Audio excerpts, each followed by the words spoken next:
50,000 Cisco firewalls remain exposed as advanced attackers exploit new flaws.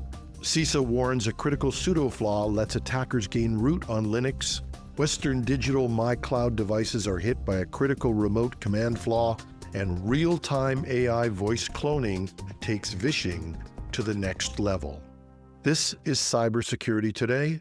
I'm your host, Jim Love. Nearly 50,000 Cisco firewalls remain exposed to the internet through two serious vulnerabilities: CVE 2025-2333 with a CVSS score of 9.9 and CVE 2025-2362 with a CVSS score of 6.5, affecting the Cisco ASA and Firepower threat defense devices. Shadow server scanning shows the bulk of vulnerable systems are in the United States, and national security agencies from the US, Canada, France, Netherlands, and the UK have issued urgent warnings. The U.S. Cybersecurity and Infrastructure Security Agency ordered federal agencies to patch within 24 hours. Attackers appear to be reusing tactics used in last year's Arcane Door campaign, deploying a bootkit called Ray Initiator for persistence and a loader dubbed Line Viper for follow-on activity. Many at-risk devices are older 5500X series firewalls that are at or near end of life, and agencies are blunt. If you can't patch, replace.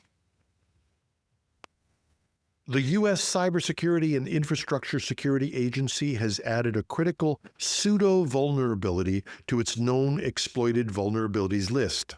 Tracked as CVE 2025-32463 with a CVSS score of 9.3, it affects pseudo versions before 1.9.17p1 and allows a local attacker to abuse the shroot handling to execute arbitrary commands as root, even if they're not authorized in sudoers. Researchers disclosed the bug earlier this year, and it is now being actively exploited. CISA has given federal agencies an urgent mitigation window. Everyone running Linux or Unix servers with older sudo must update to 1.9.17p1 or later immediately.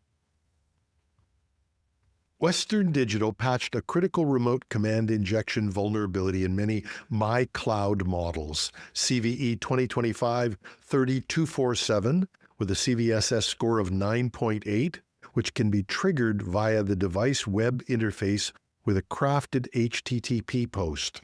Firmware 5.31.108, released September 23rd, fixes the issue for supported models, including PR2100, PR4100, EX4100, EX2 Ultra, Mirror Gen 2, and others. Crucially, some models, such as the DL2100 and the DL4100, are end of support and will not receive patches. These NAS devices often run unattended for years. When they reach the end of support, they become long-running liabilities that attackers can reliably target for data theft, ransomware, or botnet recruitment. So if you run MyCloud hardware, take a look, update it now, or take it off the network until you can replace it. Researchers have demonstrated real-time AI voice cloning that produces a live, responsive, cloned voice during a phone call, turning vishing from a pre-recorded impersonation into a real-time social engineering risk. The team that developed this kept their framework private to avoid abuse, but they warned that if criminal groups don't already have this capability, they almost certainly will soon.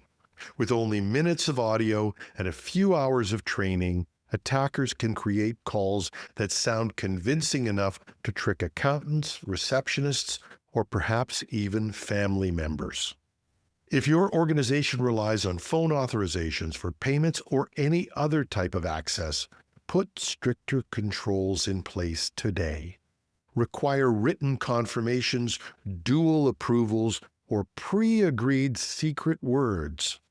And for families, agree on a verification phrase with relatives and elders.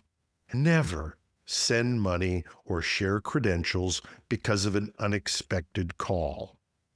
If you don't already have these protections in accounting or high-risk roles, why not walk down there today and set them up? There's never been a piece of technology this powerful that wasn't weaponized. So let's take this as a given, and let's take this as a bit of a fair warning and get on it today.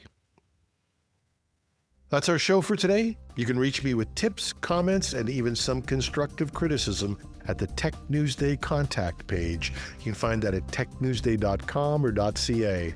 I'm your host, Jim Love. Thanks for listening.